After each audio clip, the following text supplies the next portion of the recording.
Hi, homesteaders, gardeners, and cooks. My name is Jennifer. Welcome to Miles Away Farm, or welcome back.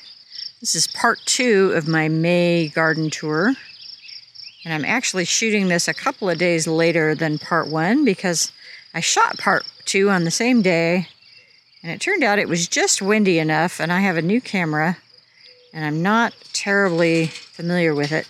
And there was enough wind that it was really hard to hear what I was saying because the wind was catching the mic. So I'm out here in what I refer to as the big garden. This is 13 or 14 rows that are 100 feet long, some of which I have perennial plants like rhubarb in them. And for the past 12 years, I have pretty much planted this entire thing out. I sell some produce and I grow a lot of product for spice mixes. And so this has been full every year, and I rotate crops through here.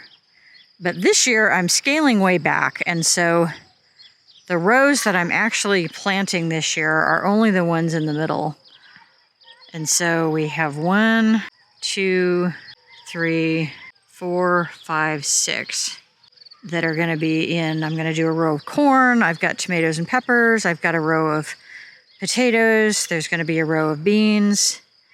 So scaling back quite a bit. I have a few other things from what I've done in the past. There's not a whole lot to see out here just yet because it's mid-May or early May, and so we're just starting to warm up enough to actually get our summer crops in the ground.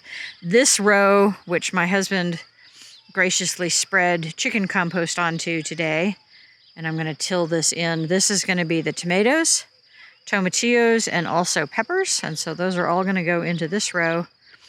This big row here, which is wider than the rest, this is the sunflower row. And every year this is sunflowers.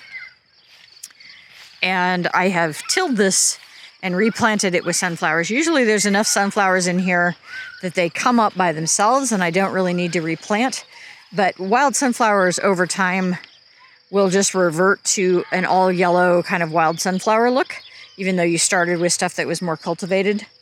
And so I like to, every couple of years, I will till this and replant it in order to kind of reset the colors, because otherwise I just end up with everything being yellow. We did have about 2 inches of rain. There were some sunflowers that were just coming up in here from the previous year's birds dropping and whatnot.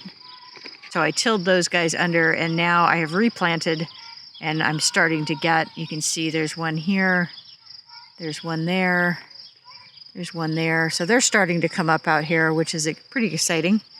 I also have calendula that reseeds out here, and then I have a lot of, right now, this, which is a morning glory, and this is not the bindweed morning glory, but it is a morning glory. They're very prolific, and I have a lot of morning glory seed out here.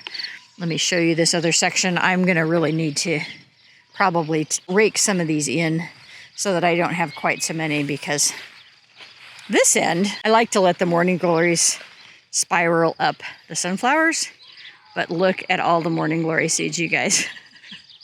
This is a little ridiculous. So evidently we have reseeded in a big way, and I'm going to need to take some of those out, or we're just going to have a giant wad of morning glories and no sunflowers in this section. But so that's the sunflower row. That's always spectacular. We've got this composted row that will be tomatoes. I don't have enough compost from the farm to put compost on every single row every single year, and so I'm pretty selective about what I compost. And I try to move my crops around so that the whole garden gets composted every 2 to 3 years. Tomatoes are heavy feeders. Corn is a heavy feeder. And so those are the ones that are going to be composted this year. This row here, going about 60 feet down, not the entire length, is the potato row. And I have another video on planting potatoes out here. This is always the time of year. You can see I've got some of these potatoes had long sprouts. And so some of them are just sticking up and they've gotten a little bit frosted back.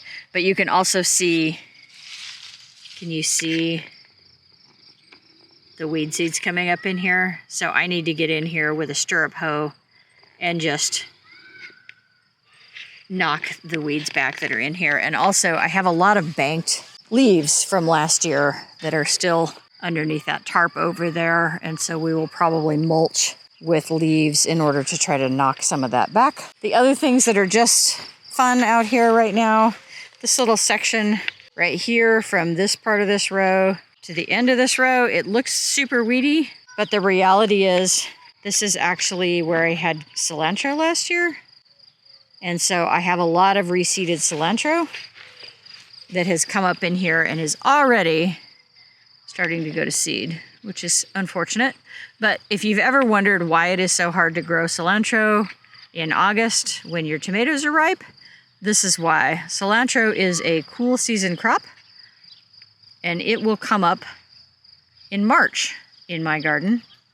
And so there's a ton of this out here that's already going to seed. However, it is really a great crop for pollinators. And so I'll harvest some of this and probably chop and freeze it and throw it in my freezer. It does not dry well. Cilantro just isn't a good dried herb. And then I'll harvest some of the seed later in the season, which is what I intended to do last year and didn't really get around to harvesting as much as I should have. So there's quite a bit of cilantro in here. Here's a good example of some of the flowers, which are really quite lovely. But really great for pollinators. The bees absolutely love this.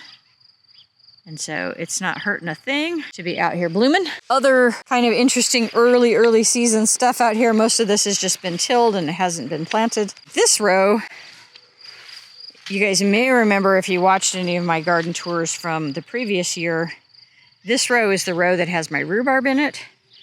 And this was incredibly weedy because I didn't have time to get to it. And so what we've done is we pulled the drip tape, we tilled it, put the drip tape back in, and then we've covered it with leaves.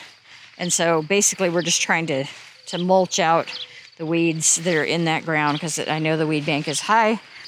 I also have Jerusalem artichoke, also called sunchokes in here. And they are the same genus, different species as sunflowers. So they're basically a perennial sunflower. The bulb that they grow from or the tuber that they grow from is edible. And they come back year after year. They can be somewhat invasive. And so you have to be careful where you plant them. I did have a lot more of them in here, but we also have a gopher issue. And so the gophers have conveniently nipped a lot of these back. But they're strong enough that they're going to come up through this leaf litter. You can see here how they're just growing right through that leaf litter. And so I'm not too worried about mulching those guys out because I know they're tough. I have a little bit of oregano in here that's not doing great, but it's hanging in there, that I dug back out of the bed. Here's some more of this sunchokes. And then here we get into the perennial rhubarb. I have two different kinds of rhubarb on my property. One was a plant that was a division from one that my mother-in-law had, and that one has never flowered. And then these were mail order, I don't remember from where, and every year they send up a flower stalk. So I do think there are varieties of rhubarb that are more sterile or less likely to go to seed, and then there are ones that always go to seed. I will cut off the flower stalks on this, and you can see I've just chopped and dropped a lot of the flowers that bloomed or that were coming up here. But it's kind of a never-ending battle because you chop them and then they just reflower, and then you chop them and then they just reflower. And the bees also really love these guys. They're a really great pollen source for bees. And occasionally I will get a little volunteer rhubarb plant from a seed that dropped somewhere. And I'm not sad about that. And so I'll do an initial cull where I try to take out everything that's blooming, but then they just regrow. And then at that point I kind of give up and just let them do their thing. So not that big of a deal, but I have 6 big rhubarb plants in here that have been in here for probably 11 years. And this particular variety is not as red. It has a little bit of red to it, but it's not nearly as red as the other variety that I have. Tastes great. And then here's like a small rhubarb that was either moved around by a gopher and started there, or it came up from seed. I can't remember which, but I saw it and dug it up and moved it. So that's the rhubarb row, and it's got drip irrigation, so it's going to get watered, but hopefully will suppress a lot of the other weed seeds that are in here, because this was really, really bad, like 5 feet of weeds. At the very end of this row, I have a horseradish. And horseradish is one of those plants that's very hard to kill once it's established.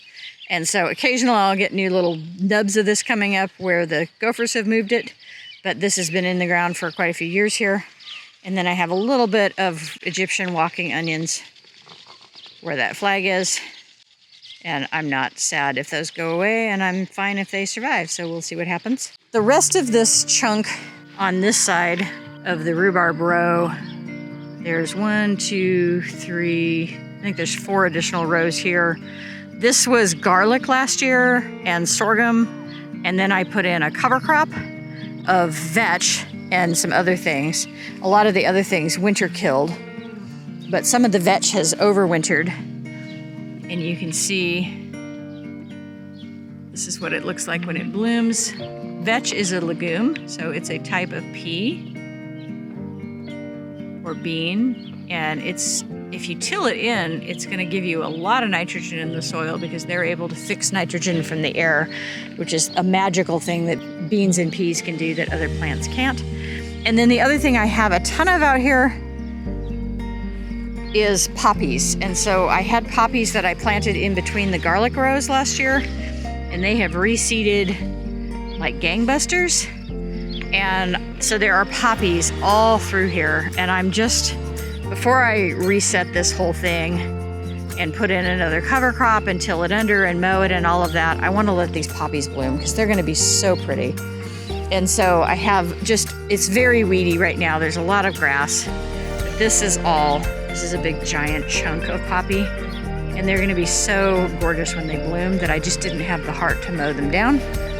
And so we have quite a bit of poppy out here, along with a whole lot of weeds. And then we have things like, here's some catnip. And catnip was on this property when we purchased the property, and it reseeds, and it's very easy to pull up. It's very shallow rooted, so it's not really obnoxious. It's great as a tea for people as well as cats. It's relaxing. And the pollinators love this as well. This is another one that's just really good for pollinators. It's in the mint family, and a lot of the stuff in the mint family is just great for pollinators. If you ever wonder if something is in the mint family, if it has a square stem, if you roll that stem in your fingers and you can feel 4 sides, that's generally an indication that it's mint family. And so catnip is mint family, so is lemon balm. And generally mint family are great for pollinators. And so I have a few of these out here. Here's another one. And I'm just letting them do their thing. I'll probably harvest and dry some of this, and then some of it will get tilled under, and I won't be sad. This is volunteer yarrow. Also something that just spreads over time, and it's lovely for pollinators and very easy to control, and so I don't worry about it too much. It's also easy to mow, and you can kind of use it as a low ground cover. But because this was garlic, and I had some issues with my garlic last year where I had some of it that I wasn't able to harvest well, I knew I had missed a lot of bulbs. And so this is a garlic plant from a bulb last year that I didn't dig. And so right now would be the time to dig this. It's called green garlic, and you can use it like you would an onion or a leek. It's a lot milder than regular garlic, but I have random garlic out here in a variety of places in these 3 rows that just overwintered because they didn't get dug. Here's another one. Here's another one. If we go over here, here's an obvious clump where probably the whole head didn't get dug. So I've got quite a bit of green garlic out here, and I really need to just come out here and dig all of it up and do something with it. Again, before I mow and till these old rows that are done for the season. And then we have things like this. I don't know if you guys can see this. There's a very big pokey thistle in here. I need to get out here with a shovel and just pop that out. These guys, we just have a 0 tolerance policy on. because once they get going, they're kind of a nightmare and they spread seed everywhere and they're very pokey. And so we try to keep up on the annual thistles. They're pretty easy to control. And then lastly, I wanted to show you out here. You can see there's poppy just in the aisles where I'm walking. I didn't mow this because I didn't want to mow down all the poppies. I'm probably going to learn to regret that. But lastly, I wanted to show you guys is this. This is the Maran Berries. And Maran Berries are a type of blackberry. And they produce on second-year growth, not first-year growth, which means you need to overwinter the canes in such a way that they survive the winter. And they don't survive the winter here very well, and so they're not great. This has been kind of a 7 or 8 year project, and at this point I'm about ready to give up, because what happens is they send out huge runners and they root wherever the runner hits the ground. So if you leave them on the ground, they'll survive the winter because they've got a little bit of insulation protection.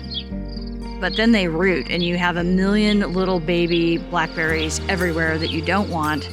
And when you have to reset the bed, which is what I did a couple of weeks ago, I went through here and pulled all of these off the ground, cut off all the dead stuff, tied them up high so that when they produce fruit I can actually get to it, dug up all the babies that were everywhere.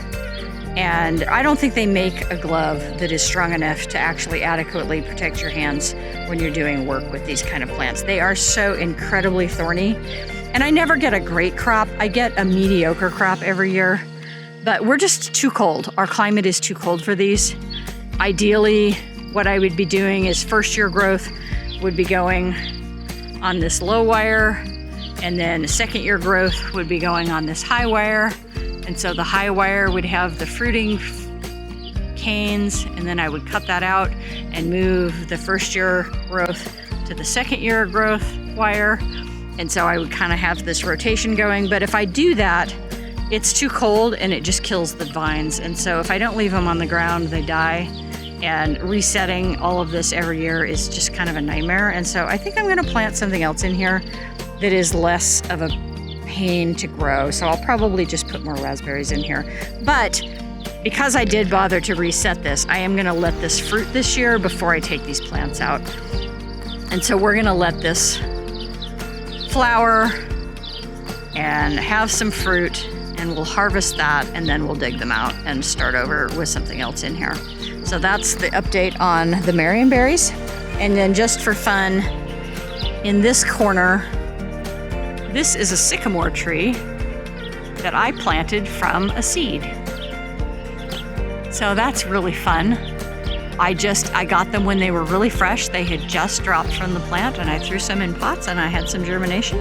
And so I grew my own sycamore tree, which is really fun. This is probably 6 or 7 years old at this point. And then planted down underneath this, we have a lot of wood mulch to try to keep the weeds down. But this is a native buckwheat that is really good for a parasitic insect that helps control squash bugs. So that's just kind of fun. And so this is doing well. This is like its second year in here. And I'm happy to see that it survived the winter and it seems to be doing just fine.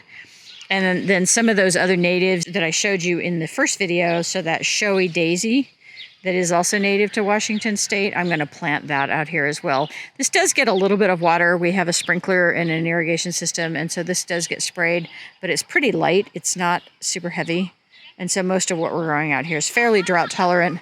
But yeah, it's really fun that we've managed to grow this sycamore from seed.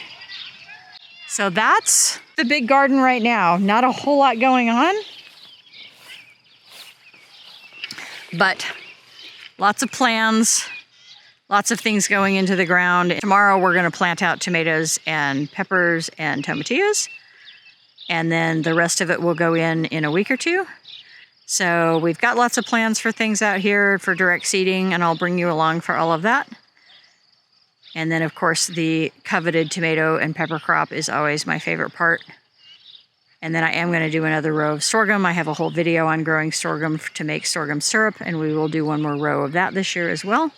So things are coming along. I'm going to put lots of flowers out here. I'm very excited about all the flowers. And so those are going to get plugged in all over the place. But stay tuned for the big garden and how it's going to look. It's going to be completely transformed by the time we get to June. Thanks for watching, Tribe. If you like this kind of content, give me a thumbs up, subscribe, leave me a comment, and share. I have new content coming out every week.